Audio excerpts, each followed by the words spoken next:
I'm going to invite now Clare Williams to the front. As you've seen, we've had different sample evangelistic talks that help us get an idea of what a university mission looks like and public proclamation in these different shapes. And I'm very honored to have Clare with us. You come all the way from the UK, yes? And you are going to give us a talk that is what sort of setting? Yes, here, you can use this. Okay, great. Hi, everyone. Good to be with you. So I'm going to be giving a kind of lunch bar style talk, possibly earlier in a mission week, and it's all about justice. Wonderful. Can you tell us a little bit about yourself? So you are a speaker, a thinker, you're into apologetics, you're founder of Real Questions, that is very attractive, you check it out. And you have degrees all over the place, we're not going to list them, but you know a lot of what you're talking about, especially intersection between faith and race and justice.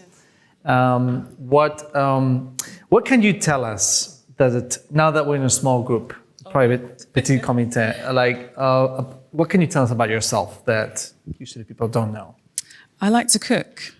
And I think I'm a very good cook as well. So lots of Caribbean food. My heritage is Caribbean. So jerk chickens, rice and peas, curry goat, those sorts of things. If you know, you know. That's all I can say. That's nice. I'm sure that helps you make lots of friends. Absolutely. Yes. All right. Well, we're going to give you the space now. It's 30 minutes. So what we're going to do, Clare will give a talk. You're going to have to wear your non-Christian hat. And then we have Q&As. So we're going to have two types of Q&As as before. First, as if you're a non-Christian, any questions you might have as a uni student listening to Clare. And then we'll talk with their evangelist hat. And we can ask her things like, how did you come with this title? How do you do it? Or any other questions. All right? Great, thank you. So over to you. Good afternoon, everyone. It's so great to be with you. Shout out to the CU for the invitation. We came all this way from London, but really glad to be with you today. And we're going to be looking at quite a deep question, I think, and a question that is very apt for this moment, this cultural moment we find ourselves in. And that is, how can God be good when the world is so unjust? And for today's talk, I wouldn't just like to talk at you. We're going to have a few points in the talk where I'm going to give you a question and you can discuss amongst yourselves. Don't worry, I won't be asking for feedback, but I think it'd be really good for us to reflect throughout. So it doesn't take us very long to find examples of injustice in the world. I'm very passionate about human trafficking, to be honest with you, and how people are actually not for sale. But in our culture, we know that particularly the underbelly of our culture really depends upon human trafficking. And that is a grave injustice. We see conflicts all over the world. Some people deciding they want to live for peace. Some people deciding they want to live for war. We see people campaigning for things like climate justice, and very much closer to us, because sometimes we think about injustice out there on a global level, but actually it's very local and almost personal to us as well, because right into our pockets, the cost of living crisis is affecting many of us. It doesn't take long to find injustice in the world. Scroll through social media, look on the news, have a conversation. It's all around us. And so for me to come here and tell you about a supposedly good God, perhaps that's a bit naive. Perhaps at best it's naive, or at worst it's actually quite insensitive and triggering. So let's explore this question with three further questions. I find that helps me to think through with you today. So the first one is, why do we care about justice? It's obviously a topic that we're discussing with the CU today, but I want to know why we care about it. Number two, what would a just world look like? And number three, why does Jesus matter? And for me, as a Christian, I do believe the claims of the Christian faith. I think Jesus is actually pivotal in our understanding of justice. So on to our first question. Why do we care about justice? You know, as I was coming into the campus, I saw loads of flyers and I saw loads of tables set up, and there were lots of societies and university sort of campaigns going on for different causes. So I can see that justice is at the heart of this campus. And as you as you sit there before me as Gen Z, I'm an old millennial now, and I'm asking for cups of tea. I'm very aware of the fact that you are a justice-conscious generation. The things that your generation discuss, the vocabulary, the articulation you have is way beyond what I ever had at your age. I'm definitely giving away my age now. Very much a justice-conscious generation. And I'm not here to say that in a condescending way. I think that's something to be applauded. Just a few examples from the UK about the justice-conscious generation that sits before me. In 2019, two girls in the UK called Ella and Caitlin McEwen, they campaigned because they saw that children's meals at fast food shops like Burger King or McDonald's were giving plastic toys. And they saw that these toys were ending up in landfills. And so what they did was campaign for climate justice to have these toys removed. And so perhaps some of you are too young to remember, but there's no more plastic toys in your Happy Meals, but actually there are paper ones. So at the age of 7 and 9, they managed to get loads and loads of petitions signed, and they mobilized themselves to stop big corporations from putting plastic toys into meals. That was 2019. In 2024, in a recent by-election in the UK, an 18-year-old girl, so she just finished her A-levels, was elected a Labour seat in a recent by-election. Her name is Daisy Blakemore-Creedon. So she's kind of saying, look, you olders, you can't do it like me. I need to step up. The youngers need to come forward.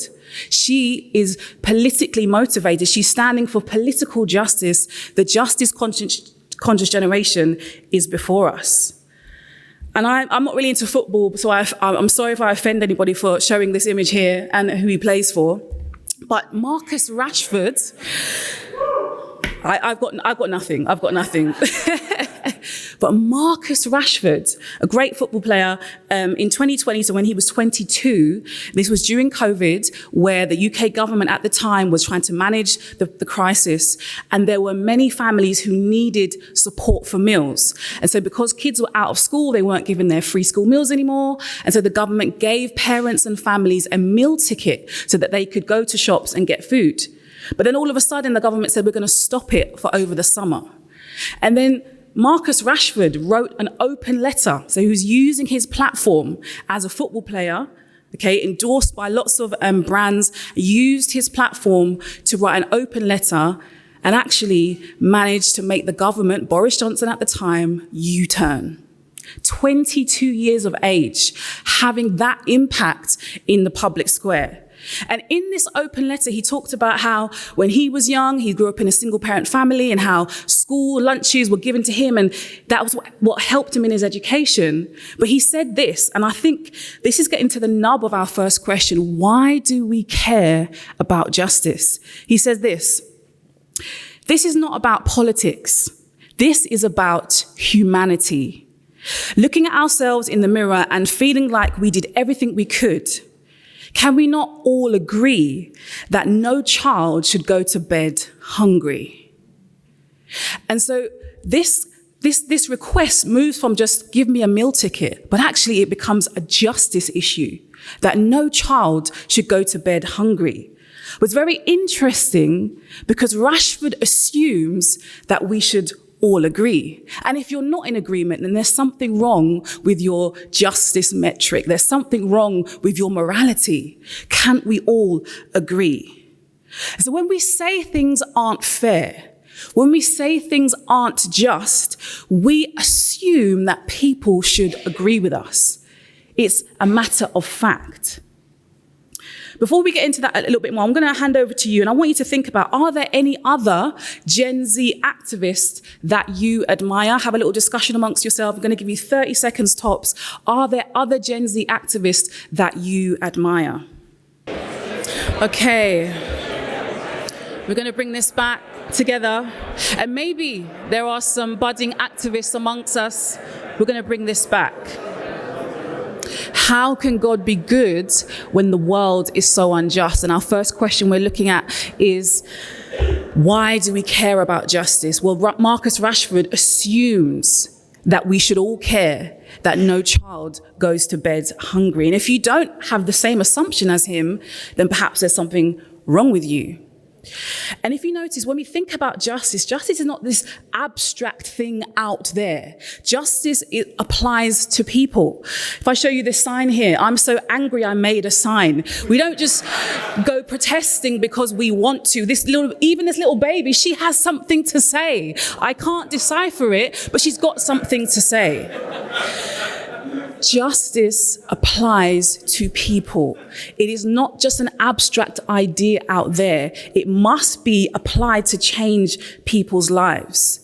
And the Christian worldview has an explanation for that. In the words of Amy Orr Ewing, and I strongly recommend this book to you, a great book called Where is God in All the Suffering? She asks a very poignant question. She says, what is the foundation of human outrage at evil and suffering in life, if life, does not have a transcendent source, and we are nothing more than a collection of atoms that has learned how to think. Justice, moral outrage, presupposes that we're not just biological machines. It's a huge assumption that, again, Marcus Rashford says we should all agree. She goes further and says, whether we believe in God or not, whoever we are creatures of dignity. If that is true, the essential part of you that makes you you has a transcendent source. Your value is not imagined or invented. It is real, and its grounding is God's image in you. So I'm doing a PhD right now in sociology, and I'm looking at lots of kinds of theoretical models, and there's an idea of the social construction thesis, the idea that certain ideas around what humans are like have been socially constructed. They're not absolutely concretely real. So for instance, the concept of race, that people are from different kind of like human categories, that is a construction according to the social construction thesis. But it's very interesting that all these theories that I'm looking at in terms of my studies, whilst they're able to critique society and say, this is discriminatory or that's discriminatory and that's been invented or imposed upon a group of people, the inherent dignity of individuals is never in question. Whether you believe in God or not in this room, you know that you are a person of dignity. Human value is taken as a given. It's not socially constructed. It's not invented or imagined. So if I was to split this room, which we're already split, okay, and this side of the room were one country, and this side of the room were another country, and this side of the room says, country A said, we're going to treat all countries fairly. And this side of the room says, we're going to treat just ourselves fairly. If our dignity is up for question, if it's subjective, if we decide, then when this country wants to treat country A badly, we can't say anything. But if it is a matter of fact, if it is objectively true that I have dignity and you have dignity, when this country assaults that country, then it is an affront to their inherent dignity. It is unquestionable. And so the Christian worldview grounds this intuitive sense that we have, that we are creatures of dignity. It grounds it in this idea of being made in God's image. Let me unpack that for you. So I was walking with a friend one time in Reading, the lovely town of Reading, and there was a Banksy piece of art on the wall. And it wasn't this, but I just put that out there because I think this is a beautiful example of Banksy's work. And there was a Banksy piece on the wall, and the council had put a little fence around it because they didn't want anyone to kind of mess it up. Now, I know that if I had drawn some art or graffiti on the wall, no council would put any fence around the image. You see, the Banksy piece on the wall is beautiful in its own right. People stop and admire it. But its value comes from the fact that it was created by Banksy, not Clare Williams. And that is the same for the image of God, in the way that if someone was to take a pot of paint and throw it on that piece of art, it's not just defiling or defacing the art, it's an affront to Banksy. It's an offense to him. And that is true of us.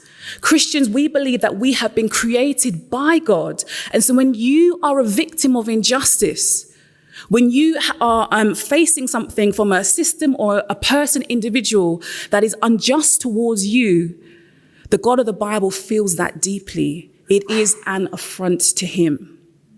So this intuitive sense that I matter, that I shouldn't be the recipient of injustice, the Christian worldview grounds that in the image of God, that you've been created in his image. You bear something of him in you, and that should never be violated. So why do we care about justice? We care about justice because we are convinced of our dignity, not as a matter of opinion, but as a matter of fact.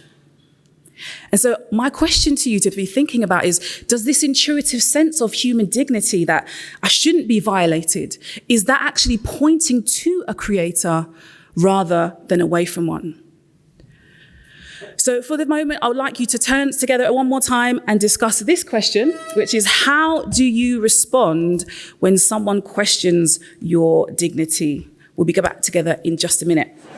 We're going to bring this back together.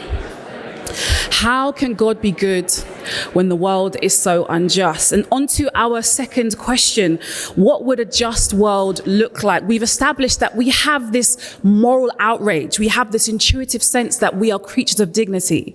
And so if there is such a good God, then what would a just world look like? I wonder if anybody here has seen Avatar at all? Anybody Avatar fans, 1 and 2? I went to the cinema and some guy was sleeping through the entire film, but I was transfixed. Interestingly, in the first Avatar, there is this tree called Awa on the planet of Pandora, and the Navy, a beautiful indigenous group of people, and Awa is kind of like their god and is at the center of the planet. And they kind of connect, as you can see here, they connect with Awa and they're kind of one with the universe. And it's interesting because Pandora in the film is under attack from Earth, okay? The Earth wants to sort of colonize Pandora and take over this indigenous people. And so Jake, he connects with Awa and kind of essentially prays and says, Awa, look, Earth is coming to attack us. And, what are we going to do? We need your help. But then Jake's girlfriend says to him, look, Awa doesn't intervene in sort of these affairs. Awa only seeks to restore the balance. Awa only seeks to restore the balance.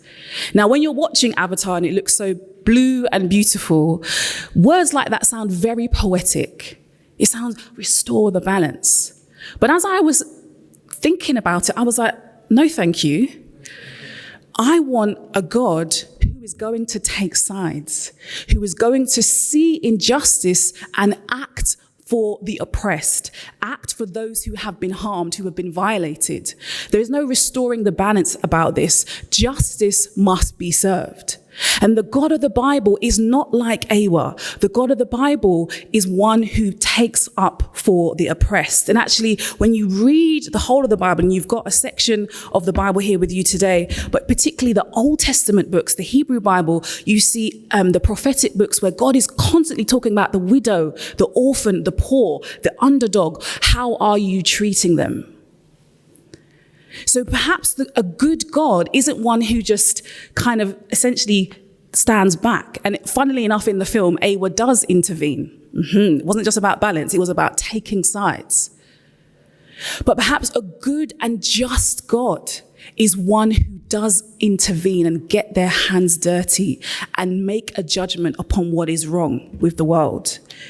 And I'm sure we can see that our society is very, very polarized. Whether you're on the left of the political spectrum or the right in our sort of culture wars, people will shout from the left, you're a bigot and you're racist, or whatever it might be, whatever slur there might be. And on the right, people will shout to the left, you're woke and you're full of DEI and that's all you want to know. Everywhere, every few months, the words and the slurs change. But it's always this attack. Everyone is crying out for justice. On the right, free speech. On the left, systemic oppression. But everyone's crying out for justice. But interestingly, we're so good in our culture at talking about the problems out there, the system, the government, the left, the right. But what the Christian faith does is talk about the problem within. The God of the Bible takes injustice out there very, very seriously, but also sees that it is the human heart. Out of the machinations of the human heart, injustice arises. We said that justice is not this abstract idea that is not part of humanity, is not connected to humans, should I say. Well, injustice is the same. Injustice isn't just this thing that exists out there. People are the perpetrators of injustice. And the God of the Bible takes both of those very seriously. We're so good at blaming the other side. And I don't really care about your political position. But if we're really honest with ourselves, we know this is true. We're very quick to point the finger. But when the finger of justice is pointing at us, when the gavel of judgment is about to drop for us, suddenly we want mercy. Isn't that something? The God of the Bible takes justice very seriously. Justice out there and the injustice of the human heart, what we would call sin. And I think this verse from Hebrew poetry, it sums up our predicament. It says, justice is far from us and righteousness does not reach us. We look for light, but all is darkness, for brightness, but we walk in deep shadows. Like the blind, we grope along the wall, feeling our way like people without eyes. We cannot even meet our own standard of justice. We're able to make judgments out there, but when we are on trial, we want mercy. And so the very thing that we're trying to grab, according to this poetry, is far, far from us. And I've been a Christian for some time, and actually this unique claim of the Christian faith, that there is a God who cares about injustice out there, but also convicts me of the injustice of my own heart, I find it extremely offensive. But it keeps me humble because I can't be pointing the finger out there, but also neglecting what is going on in my own heart. This is our predicament. And so maybe a just world, what would a just world look like? Maybe a just world would look like this, one in which none of us exist. Because if God was to judge the world and remove injustice of every kind, then all of us would be guilty.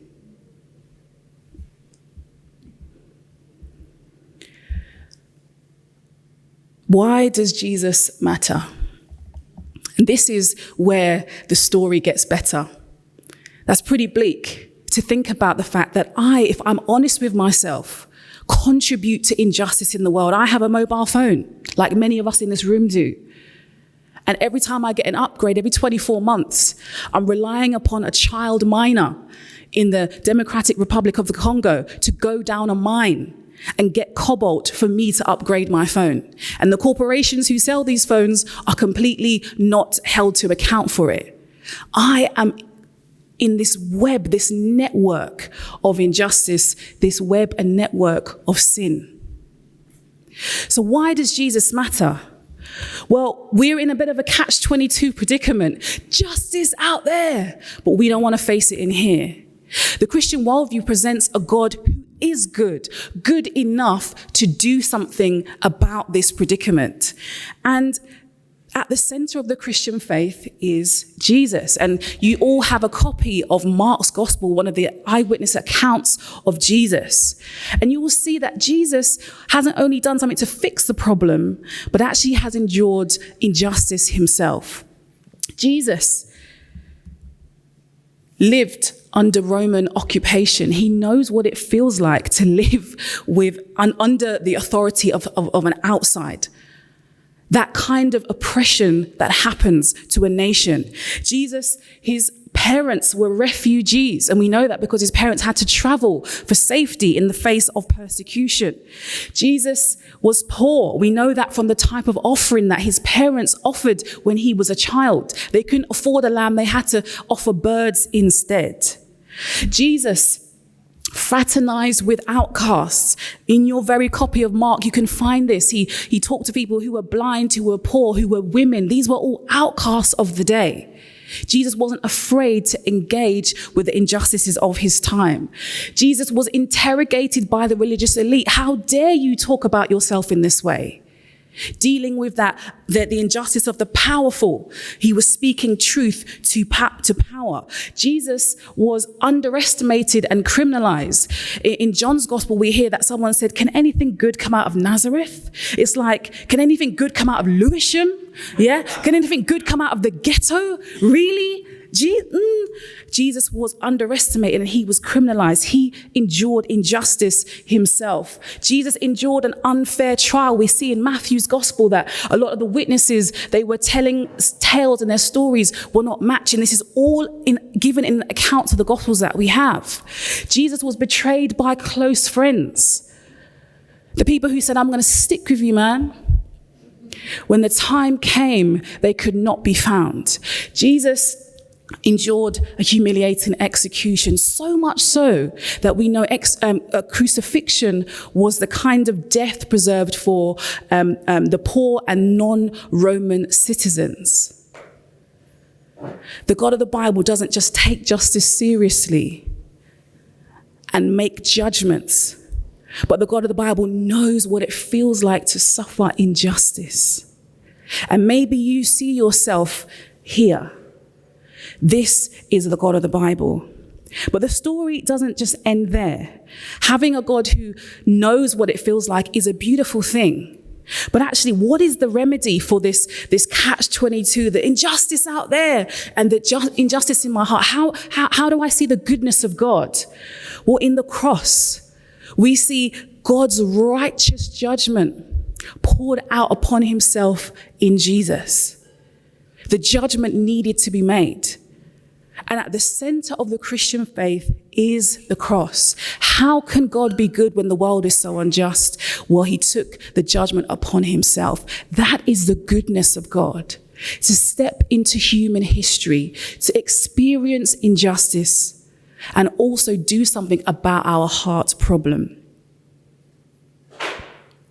So this week, we have the invitation to explore the claims of Christianity.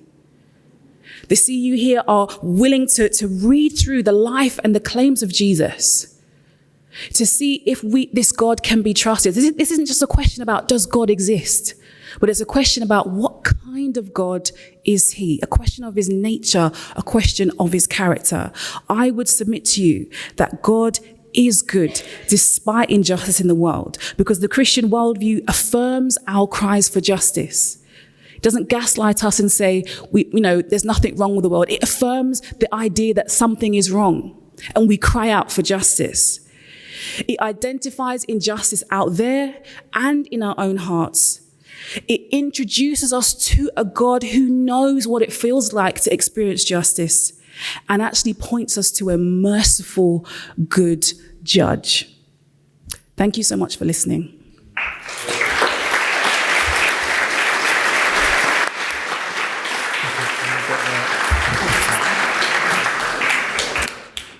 Thank you so much for that, Claire. We're going to go straight into questions. So if you have a question, just raise your hand and we'll bring the microphone. Remember, I am a non-Christian.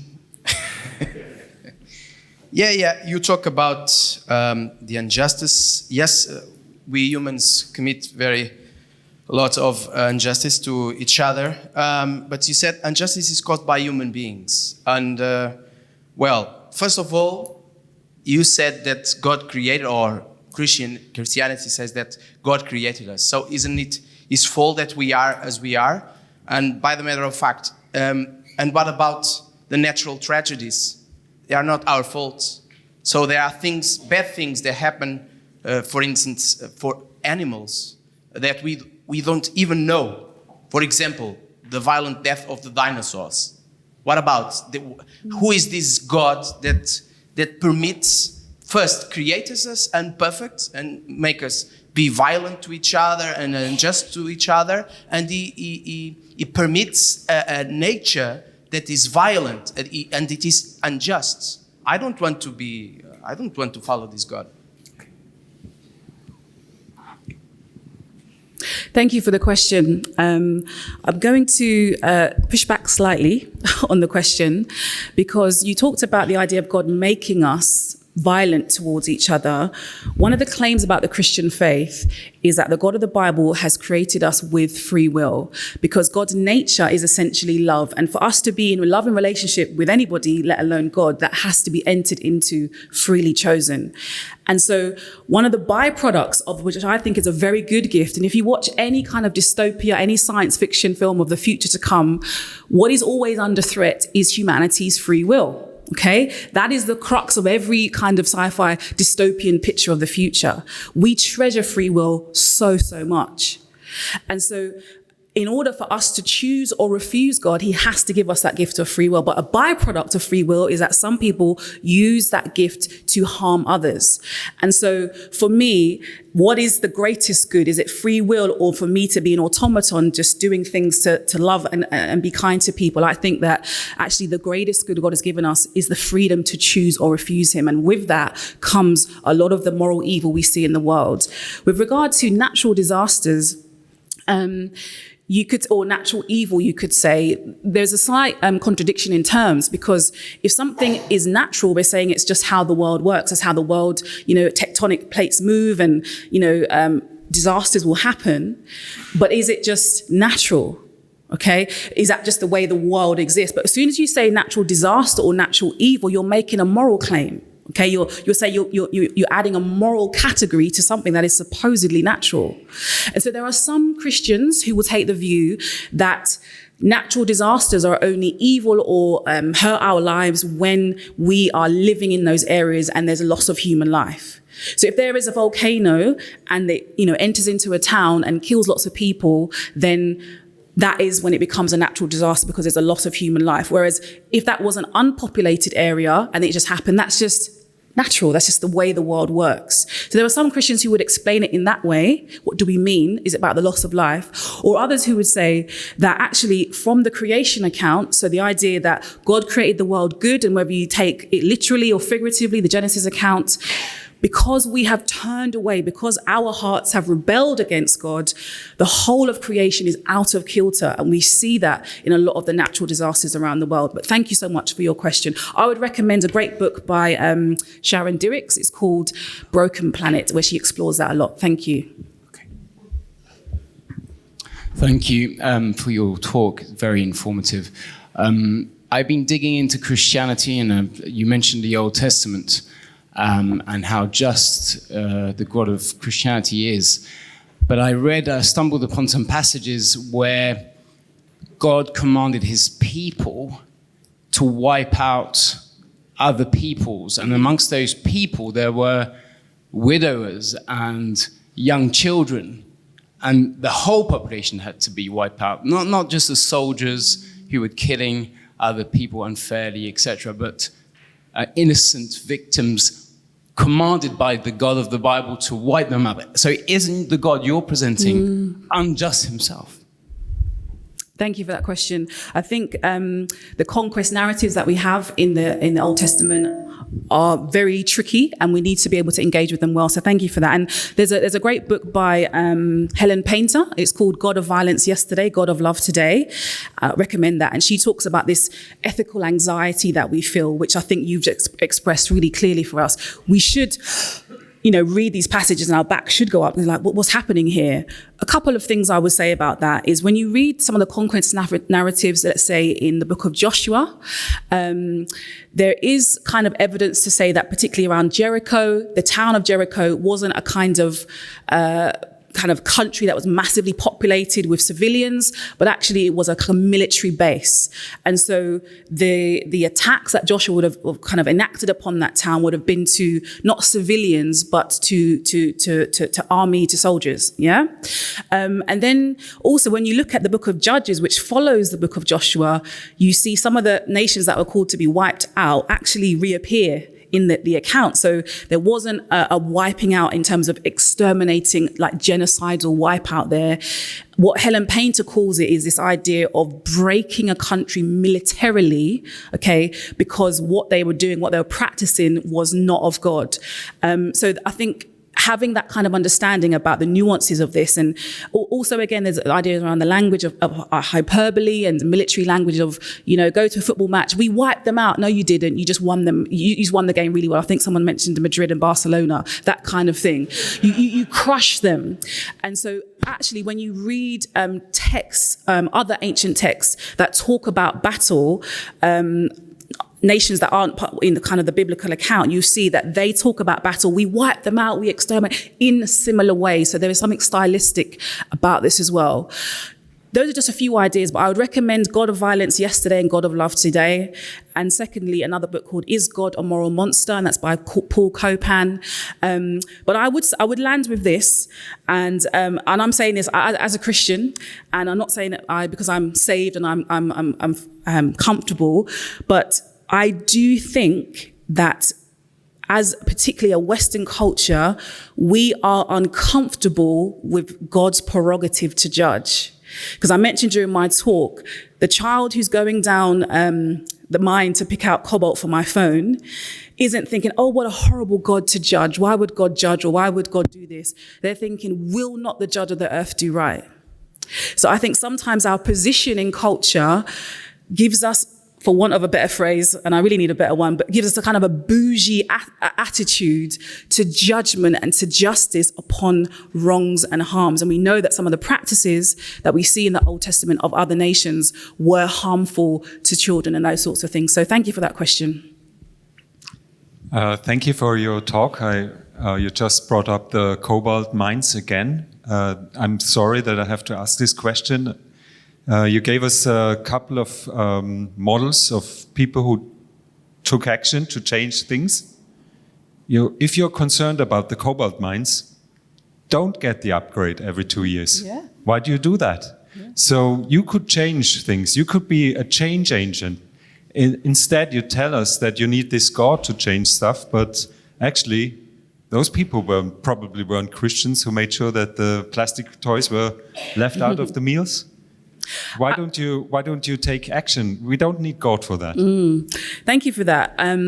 I do believe that it's quite possible for anyone of any conviction, any worldview to do the work of activism. I think that is absolutely right.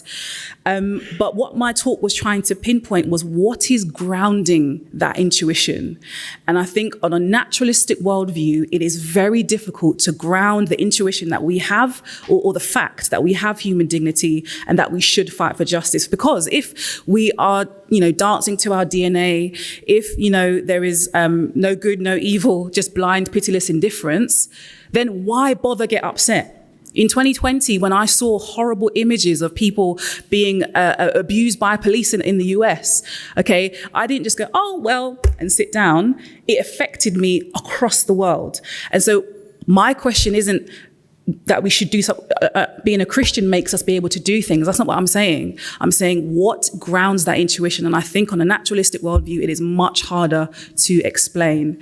And I would say as well, very interestingly, when we look at particular movements, and this is very close to my heart, it's part of my PhD studies, particularly around, let's say, the injustice of slavery and the transatlantic slave trade. This is why I despise human trafficking with my entire being. The very people who were enslaved, like Frederick Douglass, Equiano, Mary Prince, who had every reason to reject the way that Christianity was weaponized against them, actually became huge activists of abolition on the basis of their faith in Jesus. So I think a lot of the time when you see great activists who have faith, I think that warrants investigation. What is it about their faith that enables and emboldens them is it this deep conviction that they have dignity because it comes from the God who created them? So thank you. Over here. Oh, I was, I was wondering, so you said how Jesus, God himself, right? He was sacrificed so that we may have pardon, right? And be filled with mercy for the world as well. So I'm wondering, say, in a courtroom, okay, he is not only a judge, but he's also a king. How does it make sense for an innocent person to be punished for somebody that's guilty? And also, why is punishment still necessary if somebody repents, for that person to not be judged? I'll go to the second part of your question first. I think that the Christian worldview, and I've seen, Christians and churches, and particularly in the wake of different scandals in Christian circles, we do get this wrong. The Christian worldview, yes, offers forgiveness when we repent of our sins, but nowhere in that is this promise to escape civic consequences or civic justice. And I think it's very important that we communicate that. So it's quite a crude example, but when Jesus was on the cross between a thief and a robber, a thief and a murderer, and he said to one of them said, "Look, I'm guilty." And Jesus said to him, "Today you'll be with me in paradise." At that point, Jesus didn't unhook him from the cross and say, "On your way." He had to endure the civic consequence of his actions. And so I don't think that repenting alone in this life kind of protects us from whatever civic consequences we might have to face. And I think we need to be really, really clear about that as churches, and particularly around safeguarding and all those sorts of things. And the first part of what you said, how is it fair for an innocent person to take basically the heat for what I've done? The fact is it isn't. It isn't. And that is the scandalous beauty of the Christian faith, anyway, for me, that God has every reason to impute justice upon me and has given me this way of escape. And the thing is, when we come to faith, when we accept Jesus and what he's done, then my life is transformed. So I'm not continuing to walk in the ways I would have walked before. So it's a scandal, but I think that is one of the unique pieces of beauty about the gospel, that the God of the Bible has got his hands dirty, entered human history to do this rescue mission, because we couldn't do it ourselves. And I think, we have an overinflated sense of how good we are and an underestimated view of just how bad we are. So yeah, thank you. Thank you for all those questions by non-Christians. We're now turning to our Christian hat. So we are going to ask as fellow evangelists, we can lower maybe the heat.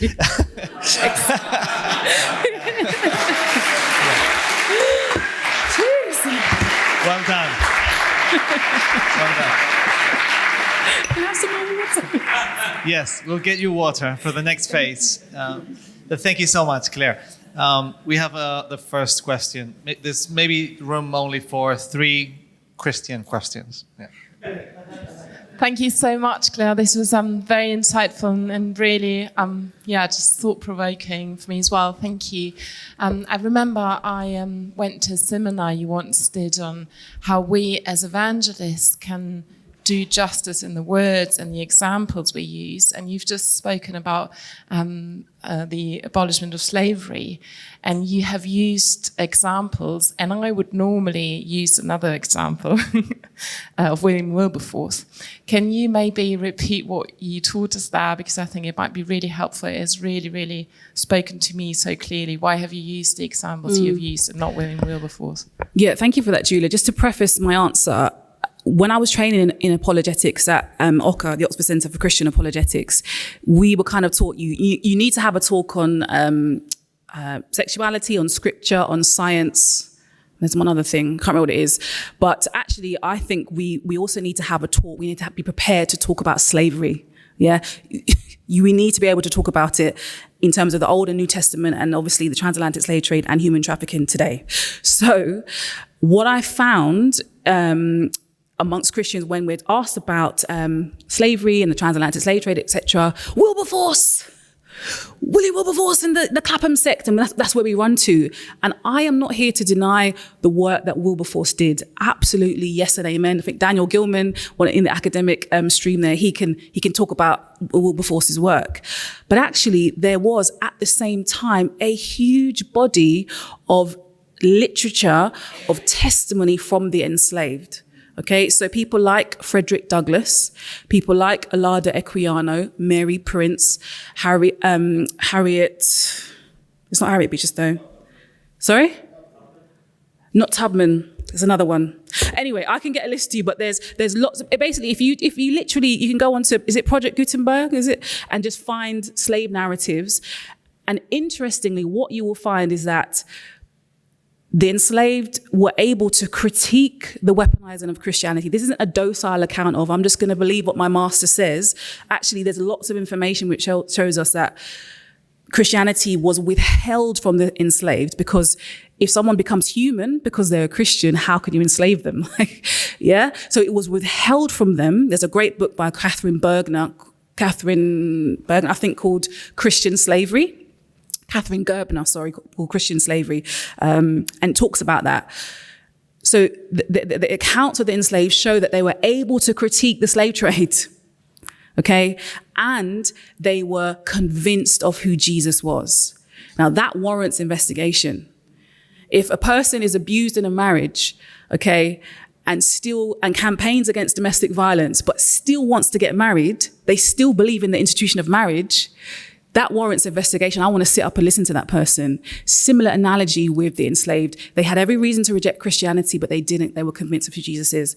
So yes, Wilberforce, the Clapham sect, and all of the kind of European abolitionists, but read the testimony of the formerly enslaved. And you can get those online because they're quite classic texts. So Frederick Douglass, the guy, yeah, you got to read him. And I would also suggest Mary Prince as well. She was a British enslaved woman.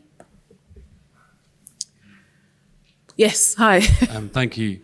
I think, so being in the UK, and I think a lot of people have shared here as well, we're getting a good number of international students coming along to a lot of our events. And obviously injustice is something that is experienced universally, but often many students will come with a kind of a non-Western philosophical understanding that actually kind of satisfies their answer for this question in some way.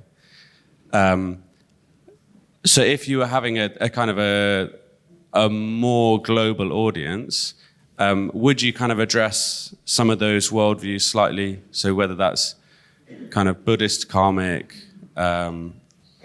in some of the Middle Eastern philosophies. Yeah, that's the question back to you. Yeah. I don't want to talk out of my area of expertise here, but I definitely hear what you're saying. I remember though that I was, I'm going to recommend a resource as well. I was having a conversation with some international students. I think it was at Leeds actually, Charlie, and we were talking about what we believed, and they had just coming to the talk, and they said, I said, tell me how your religion works. And it's really bad. I can't remember what the religion was, but they kind of saw reality as a spinning wheel that just kept going around. And so I listened to them and I was trying to understand. I was like, okay, great. I said, well, Christianity is different because the cross of Jesus puts a spoke into that wheel and stops and I was basically talking about how, because they were talking about how you're punished in the next life and the next life, and that's what they were saying. But I said, no, the cross of Jesus puts a spoke into that wheel and actually gives us hope for life with him. So for me, it would be a case of really understanding what those worldviews are in the first place. So then I can be able to apply the Christian faith to that in a way that's befitting. So my answer is yes, but I would need to know exactly what I'm getting into first. One resource I would recommend is by a guy called Rahil Patel. He's a speaker at Ocker as well. And what's the resource called, Charlie? No. What's he's got a course, I think. He's got a course called Key Concepts of Hinduism, and he talks a lot about other Eastern religions as well. So a great guy, I would follow him for that. But thank you, great question. Well, thank you very much, Claire. We're going to have to leave it there.